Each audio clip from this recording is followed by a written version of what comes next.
Okay, so the last part about goal setting is giving you an actual skill to use at home or with your patients if you're a healthcare provider. There's this really cool tool called the Patient Specific Functional Score form. We use this in the ADAPT, but it's readily available online, and you actually don't need a tool to use it because I'm going to explain exactly how it works, and you can make your own handout if you really wanted to, I guess. So what I ask a patient, what is one of your goals of our treatment? And so sometimes people have trouble with this, but maybe it's something like, I'd like to be able to cook a meal. Well, that's a pretty big, wide-ranging thing that could have a lot of variables. So I would take that goal and I would say, patient will be able to stand for 15 minutes to be able to cook a meal independently without symptoms greater than 2 out of 10.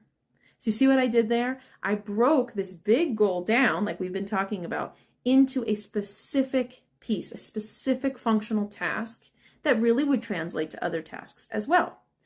Then you ask the person, or you ask yourself, how able am I currently to do this goal on a 0 to 10 scale? 0 meaning I can't do it at all.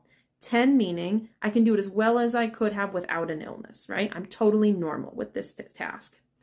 And then you'd ask the patient. And this actually leads a lot of my motivational interviewing in the beginning. It tells me an awful lot about that person's perspective on their illness, their realistic perspective on their level of disability, right? I might have someone who tells me that they are barely out of bed every day, but they think they're a 6 out of 10 on that goal.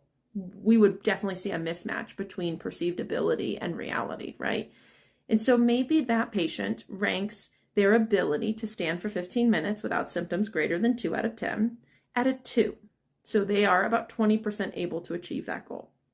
Now I have an objective measure. I have something that I can move this target against, right? And so maybe every 2 weeks, every 4 weeks, whatever's appropriate for the goal, I ask that question again. How able are you to do X goal? Oh, now I'm a 4 out of 10. Right? Or now I'm a 5 out of 10, which would meet the MCID, the minimum clinically important difference. So that would be a statistically and clinically meaningful difference score. So now they'll tell me I'm a 5 out of 10.